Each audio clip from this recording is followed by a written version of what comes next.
What's up, Patreon subscribers? What's happening? First, I want to give a very heartfelt thank you to all you fellas for all the support you've given me starting with June of 2017, which is when I first made my Patreon page active. But particularly, if there's 2 months I was probably most appreciative of the support I've received. Again, all every month that you guys have supported me financially, I've appreciated. But if I had to highlight 2 months in particular, was November of last year and this past month. Yeah, November of last year and this past month. If you remember, November of last year was when I had to go to the hospital and have surgery. I had my gallbladder removed. And yeah, I was unable to be. I wasn't really that active that month on Patreon because I was in the hospital for like a week, and then I had to do recovery. Even though, if you remember, I did a live stream like literally the day after I got out of the hospital, which when I look back on it was crazy. Even my wife said that it was crazy. Yeah, I compare it to that infamous game where Michael Jordan played that playoff game when he was just sick and could barely stand up. But he played that playoff game, I think it was 1997. Yeah, that's how I was with that Patreon live stream. Yeah, I did a Patreon live stream the day after I got out the hospital last November. But honestly,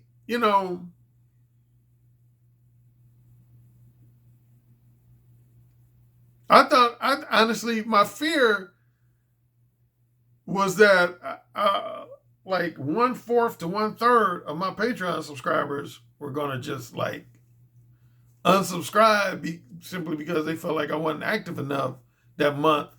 But everybody supported me. You know what? I mentioned this before. Do you know, while I was in the hospital and right after I got out of the hospital, I heard from more of my Patreon subscribers and clients than I did from some of my close friends and relatives in real life. That got me choked up, to be honest. That literally, and I told you guys this before, but that literally got me choked up. I had more of my Patreon subscribers and clients who wrote me notes checking on me, checking on my health, both when I was in the hospital and that week or two after I got out the hospital. I had more of my Patreon subscribers who were checking on me than some of my own, like people I went to like high school with, college with, and just know, from my real life. And that kind of blew out. On their end, that kind of disappointed me, but on your end, I don't think about it too much. I get choked up again. But I did. I got choked up. But this last month, I was really appreciated because, as you know, as far as, I was active behind the scenes in the month of September. I just wasn't active on videos. The only thing I did in terms of videos, I did my 2 live streams, which I always do every month. So I did do my 2 live streams in the month of September. But in terms of doing like standalone videos, I wasn't really active at all in the month of September. Matter of fact, I would almost rank it as my least active month. Starting with June of 2017, it's probably my least active month since I've been on Patreon. Now, I was very active with individual Patreon subscribers in terms of actively doing responding to email consultations. I was actively doing Skype and telephone consultations. So when it came to doing Skype and telephone consultations for my $20 subscribers and $50 subscribers, I was still very active last month, the month of September. And when it came to responding to email questions for my $10 subscribers and some $20 subscribers, I was still very active. So in terms of consultations, I was very active. But in terms of videos, other than my 2 live streams, I didn't really do any videos in September. And I thought probably like at least 15, 20, 25% of my subscribers were going to unsubscribe because of that. But they didn't. They didn't. I was pleasantly surprised they didn't. And that meant a lot to me. So I just want to start off this Patreon portion of the video saying thank you to all you guys. Thank you. And thank you for the well wishes of my new son, Caden Walker Currie. A lot of you guys have posted congratulations and well wishes on that. Very appreciative of that. Very appreciative of that. Some people even sent me some Cash App gifts and PayPal gifts. A handful of them pretty sizable, which was pretty much almost got me choked up. Yeah, so that's another cool thing about you Patreon subscribers of mine, man. Not only did a lot of you guys wish me congratulations and well wishes, but there were a percentage of you guys who sent me some monetary gifts either via Cash App and or via PayPal. And again, at least a handful of them ranged anywhere from like $50 to $100. And I thought that was extra cool. Okay, so what I want to address in this video, and I'll probably address this before, but I remember in August, my last stretch of doing YouTube videos, and even off and on throughout the month of September,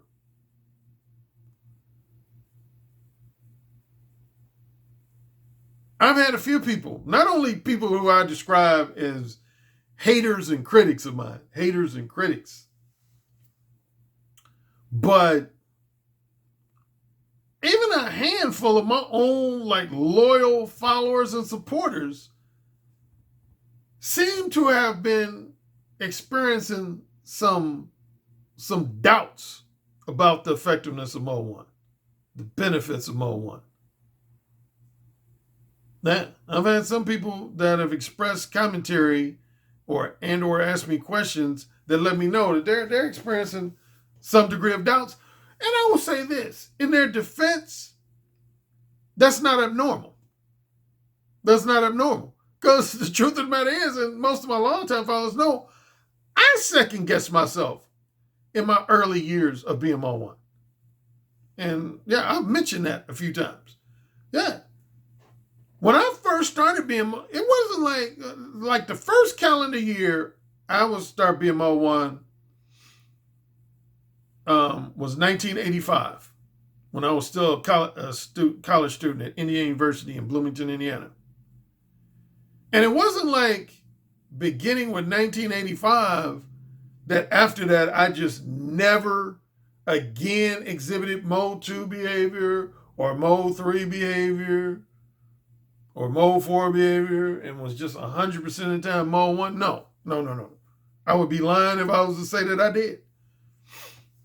No, there were times when I regressed back into Mode 2, Mode 3, and anytime you exhibit Mode 2 or Mode 3 behavior, you're going to inevitably make at least a temporary pit stop into Mode 4. That's one of the downsides of Mode 2 and Mode 3, is that it inevitably leads to you making at least a temporary, momentary transition into Mode 4. What would be some situations that cause me to regress back into Mode 2, Mode 3, Mode 4, or if not regress, just kind of almost second guess whether or not Mode 1 was the way to go compared to Mode 2 or Mode 3?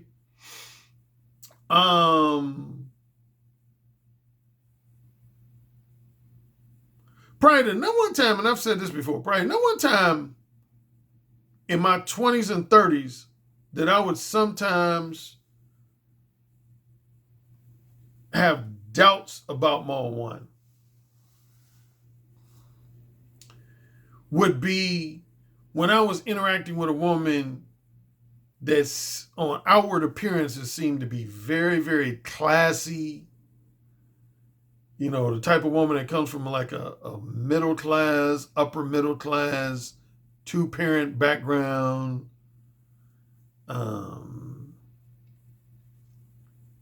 highly college educated, you know. I found myself sometimes in my 20s and 30s saying, well, maybe Mode 1's a little bit too forward. Maybe I do need to be more conventional and more of a quote unquote classy gentleman with these type of women. Only to realize days later, weeks later, or months later, that behind their facades, women are women, man. Plain and simple. Behind their facades, their disingenuous facades, their duplicitous facades, women are women. Women are women. They all got many of the same. They might have different personality quirks, different levels of social programming and cultural conditioning. But in terms of their, you know, when it comes to their like biological impulses and raw biological desires and sexual desires in particular, they're essentially the same. They're essentially the same. But yeah, if you remember either the last live stream I did or the next to last live stream I did, I had a long-time Patreon subscriber of mine. I'm not going to say his name, but he knows who he is. He actually, in his own way, he was expressing some doubts about Mode 1. He made a comment, I'm going to be paraphrasing, but he made a comment to the effect of, Alan, I'm trying to stay, you know, adhere to your Mode 1 principles, but I'm noticing that 2 or 3 of my close male friends, they're exhibiting variations of Mode 2 behavior, and it seems like they have more success getting women in bed than I'm having, which is tempting me to start going back to being Mode 2. Again, not only have I had that expressed by, I've had a lot of guys that from the category of men that I refer to as my haters and critics try to suggest that Mode 2 is more effective than Mode 1. If I had to call a couple names on YouTube, specifically black males, would be this black male content creator named Ramil Amir. He's all about what he calls Mode 2 pump and dump. He's all about Mode 2 pump and dump. Although recently, on a live stream panel, he said that he felt that Mode 1 was the most effective way to identify and weed out manipulative time wasters. So really, he contradicted himself. Yeah, he said for getting laid, he more so endorses Mode 2. But for identifying time wasters, he endorses Mode 1. Which, on close examination, is really a contradiction. And of course, Alpha Male Strategies. First, Alpha Male Strategies actually used to endorse Mode 3 behavior. Blatant lying, blatant manipulation. Now he more so endorses Mode 2 behavior. And he argues that it's more effective than Mode 1. But yeah, so not only have some of my critics suggested that, but I've had even guys who, again, are clients or support. Like the one guy I brought up on the live stream, I actually had a Patreon subscriber. I won't say his name. But I had a Patreon subscriber who was my Patreon subscriber for a number of months. Then I noticed he unsubscribed. And believe it or not, I actually am hurt when guys unsubscribe from me. Like, if a guy comes for a month, stays only like a month or two, and then unsubscribes, I'm disappointed, but I'm not necessarily hurt. I'm disappointed, but I'm not necessarily hurt. But when I see that somebody who's been a Patreon supporter, subscriber of mine for like 3 or more months, and then they unsubscribe, I'm actually hurt unless their reason is because they're having some financial challenges. I understand that. If it's because they're having some, and I've had quite a few of those, where some guys have unsubscribed temporarily because they were having some financial challenge. I totally understand that. But I'm talking about people who unsubscribe because they feel like my content and my knowledge, wisdom, insight, and advice is no longer valuable to them. I'm actually hurt when that happens. But I had one guy that, and again, I mentioned this either on my last live stream or my next to last live stream. I think it was my next to last live stream. Yeah, I had a guy who was a Patreon subscriber of mine for months. Then he unsubscribed. And I was like, And then he came back either 4 months or 5 months later, he came back. He stayed away for a minimum of 4 months and as long as 5 months. Then he came back. And then he ended up writing me. And he basically said, Alan, I don't know if you noticed, but I had unsubscribed from you. And I said, yeah, I noticed. And he said, I'm going to go ahead and tell you the reason why. He said it was a combination of two things. He said, number one, he said some of your commentary was causing me to look at women in a very jaded, almost pessimistic manner. He said, the more you enlighten me on what you refer to as the true nature of women, the true sexually duplicitous nature of women, and the true manipulative and materialistic nature of women, he said, I just got to be blunt, man. He said, I was starting to look at all women as either one of these two things, if not both. Either closet sluts or closet gold diggers. That's what he said. I might be slightly paraphrasing the word, but essentially that's what he said. He said, I was starting to look at all women as being either closet sluts and or closet gold diggers. And he said, it left me very jaded. He said, so that was one reason why I unsubscribed from you. And then he said the secondary reason was because I was simply starting to have doubts about the effectiveness of Mode 1. I was starting to go back to believing that using indirect verbal game, i.e. Mode 2,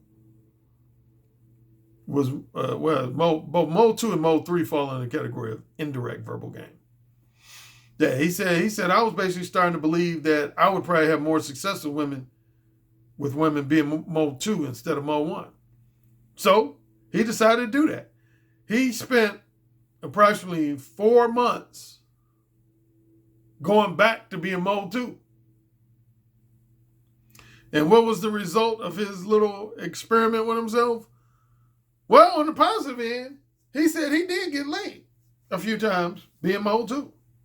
I can't remember the exact number. I want to say he said there was at least 3 or 4 women that he ended up having sex with as a result. Notification. Sorry about that.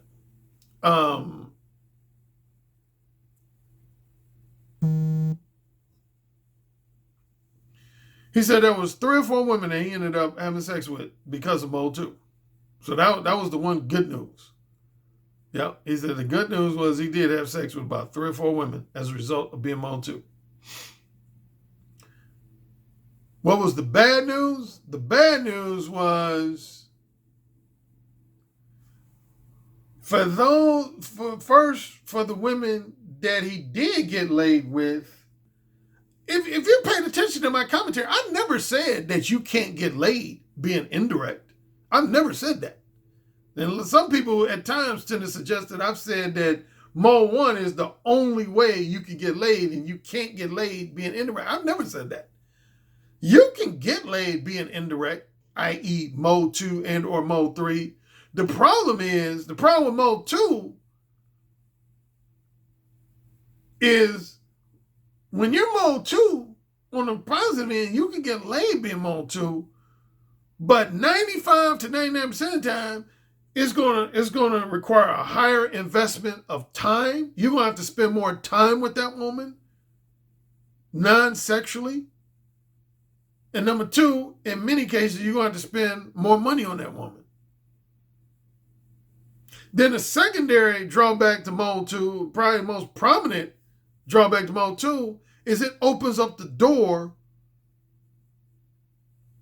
for women who are savvy, manipulative time waster types to just waste your time. And he experienced both of those. Both of those detriments I've always said about mode 2, he experienced it. They experienced that. So that was one thing that brought him back to mode 1, the mode 1 family, is he experienced that. Secondly,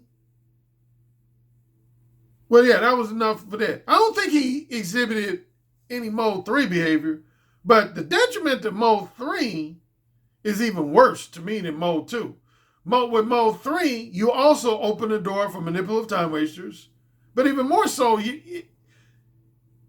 when you're mode 3, then you're basically admitting that you're one or more of these 3 things. Anytime you exhibit mode 3 behavior, you're admitting that you're one or more of these 3 things. You're admitting that you're a liar, a blatant liar, a disingenuous and misleading manipulator, or even more so, a verbal coward. A verbal coward. Well, if I add down one more, if you're in a relationship, you're either a cheater or an adulterer. So anytime you exhibit mode 3, you're going to fall under one of those 4 categories. Actually, I have to add on the 5th category. Both. Anytime you exhibit mode 3 behavior with women, you're going to be in one of these 5 categories. You're either a liar, a disingenuous and misleading manipulator, a verbal coward, a cheater if you're unmarried, or an adulterer if you're married, or you're a fun clubber. You're a fun clubber.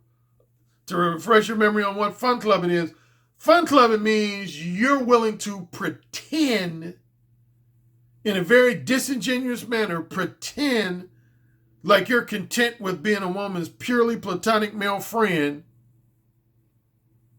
You're willing to pretend for a number of days, a number of weeks, a number of months, in some cases years, that you're content with being a woman's purely platonic male friend, when you know deep down you want that woman to be either your next long-term girlfriend / future wife, or at minimum you want that woman to be your next casual sex lover. That means you're fun clubbing.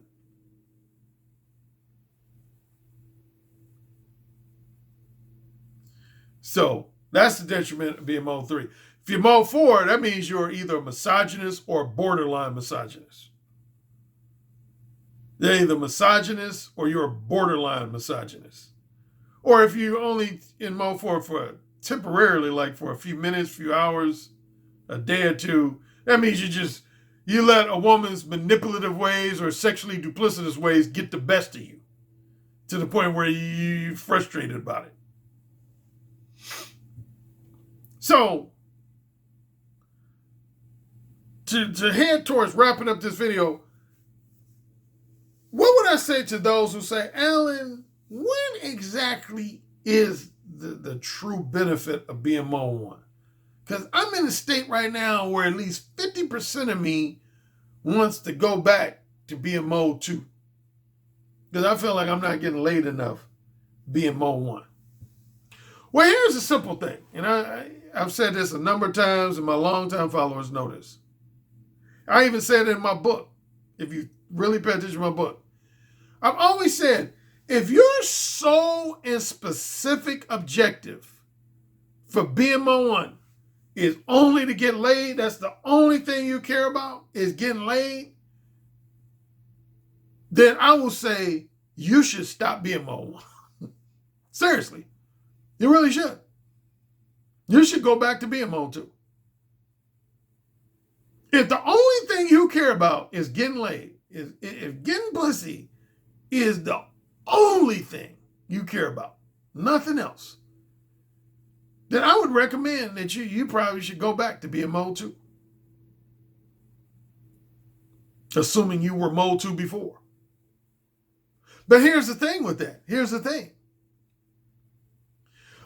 Just about all my clients, before they start following me and read my books and taking my advice, they were already exhibiting some variation of mode 3 behavior or some variation of mode 2 behavior. So if mode 3 was the best way to go, why would you all have decided to follow me in the first place?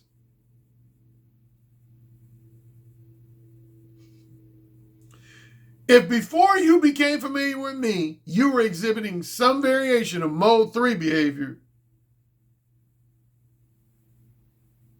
why did you come to me in the first place?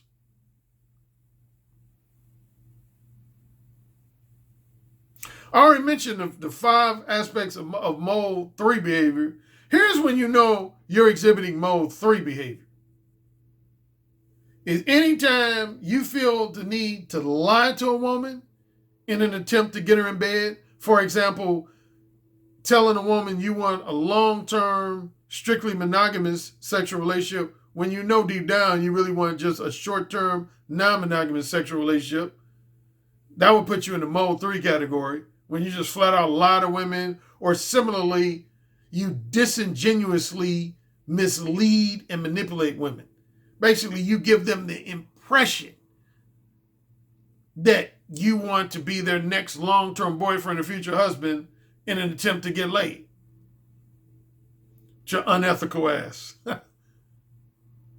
Verbal coward, which being a verbal coward is what leads to being a liar and a manipulator.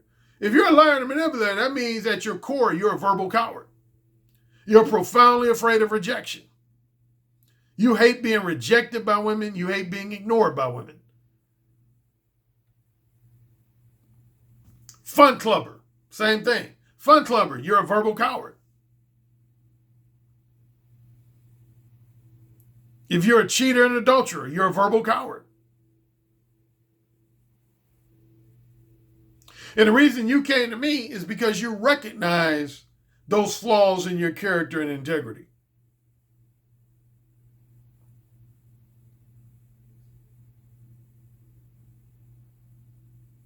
Then mode 2.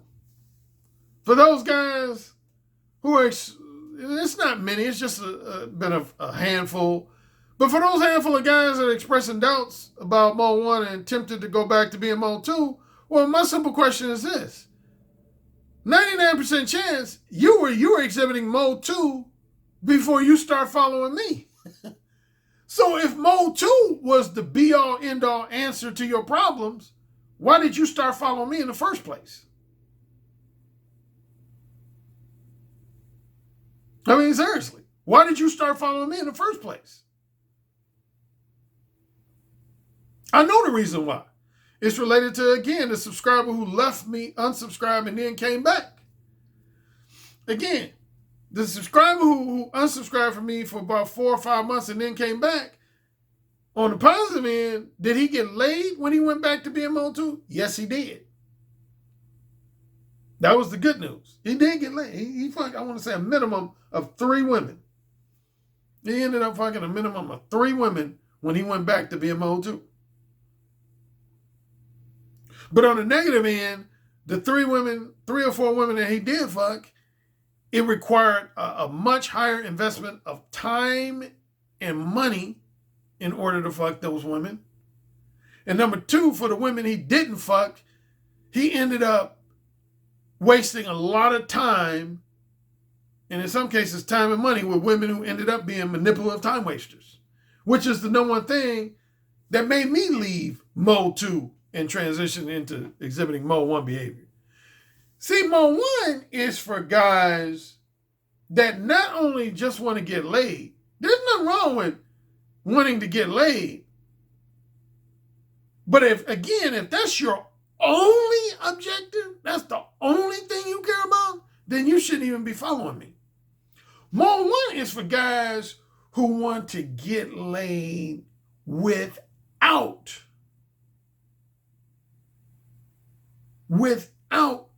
having to invest a significant amount of time and or money prior to getting laid.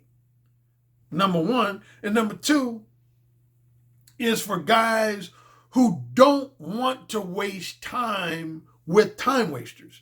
Here's the analogy I always give. You know, I love, one of my favorite analogies is the 10 women in a room scenario, what I call the 10 women in a room scenario. So let's say each of you guys, I had you in a situation where I was going to put you in 2 rooms with 10 different women. Room A that had 10 women and room B that had 10 women. Okay? Room A that had 10 women and room B that had 10 women. Here would be the good news. In both, I had predetermined from talking to all 20 women that in each of these 2 rooms, you were going to have 3 women that were definitely interested in sharing your company in a physically intimate and sexual manner. 3 of the 10 women are going to be interested in sharing your company in a physically intimate and sexual manner. And the remaining 7 of the 10 women were women who were not interested in having sex with you. And then I was to ask you to exhibit, in one room, exhibit nothing but mode 1 behavior, either mode 1 hardcore, regular mode 1, or mode 1.5. And in another room, to exhibit either mode 2 and or mode 3 behavior. To exhibit mode 2 and or mode 3 behavior. Which of those 2 rooms you think you're going to spend the most time in?